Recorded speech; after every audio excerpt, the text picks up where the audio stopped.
Besimi në arenën ndërkombëtare është zbehur dhe bota ka nevojë për një arkitekturë të re udhëheqësie globale. Ky ka qenë mesazhi që përçoi nga Tirana presidenti turk Recep Tayyip Erdogan në samitin e 6 të Komunitetit Politik Evropian, i cili u mbajt pikërisht këtu në kryeqendrën shqiptare.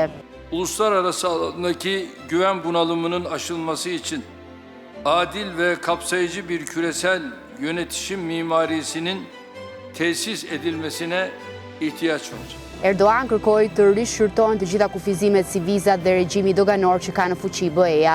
Metropoli shqiptar ishte sot kryefjala politikës europiane, duke mirëpritur 47 lider nga i gjithë kontinenti, nga Erdogani te Macron, nga Zelenski te Meloni, dhe i priste një ambient i veçantë. You are surrounded by Albanians' children's imagination of Europe. This was an obvious choice for us because children's dreams are never held hostage by the myths of the past. U fol për luftën në Ukrainë, zgjerimin e BE-s, por edhe për gazën, temë që e solli në tryez presidenti turk Recep Tayyip Erdogan. Gazze'de 20 aydır eşi görülmemiş bir insani felaket yaşanıyor. Gazze'de ateşkesin tesisi için de Avrupa'nın gereken iştiyak ve ilgiyi göstermesini bekliyoruz.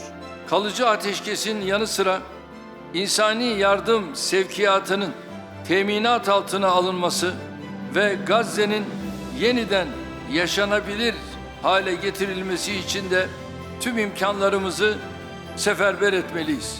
Në fjalimin e kryeministrit Rama u theksua gjithashtu domosdoshmëria e Turqisë si partneri i Europës dhe i Ballkanit.